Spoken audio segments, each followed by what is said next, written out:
Sige nga, Senador Ontiveros, sagutin mo nga, ma'am. Puna-puna na mga isoli nyo yung pondo 60 million. Ikaw ngayon tanungin ko, nasaan na yung 1,760 million na pinamudmud ninyo sa mga sarili ninyo bilang opisyal ng PhilHealth noong 2015? Nasaan na? Pinapasoli na sa inyo ng COA, subalit hindi pa ninyo sinusoli. Bakit, ma'am? Quits na lang ba? Dahil senador ka na? Ay, hindi naman po pwede. Kasama rin ho ako nag-contribute. Miyembro po ako ng PhilHealth. Nagbigay din ho ako doon. Itong katabi ko si Engineer Mariscotes. Yung sa harapan ko si Engineer Tom Anacta. Nag-contribute din dyan. Correct ka dyan. Pinamudmud ninyo sa mga sarili ninyo yung mga contribute namin.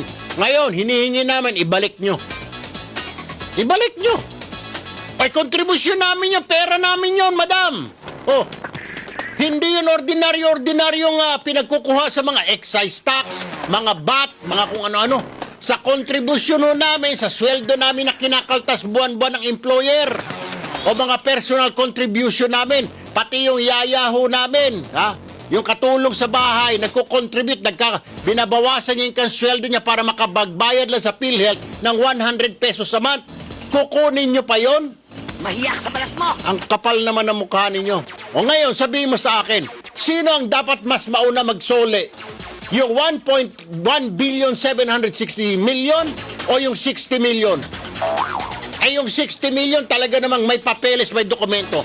Yung 1 billion, madam, 1.7, may dokumento ba? May papakita nyo ba kung saan pumunta? Magkano ang tinanggap mo? Pwede po ba, Senator Ontiveros, ipakita mo kung magkano kinita mo?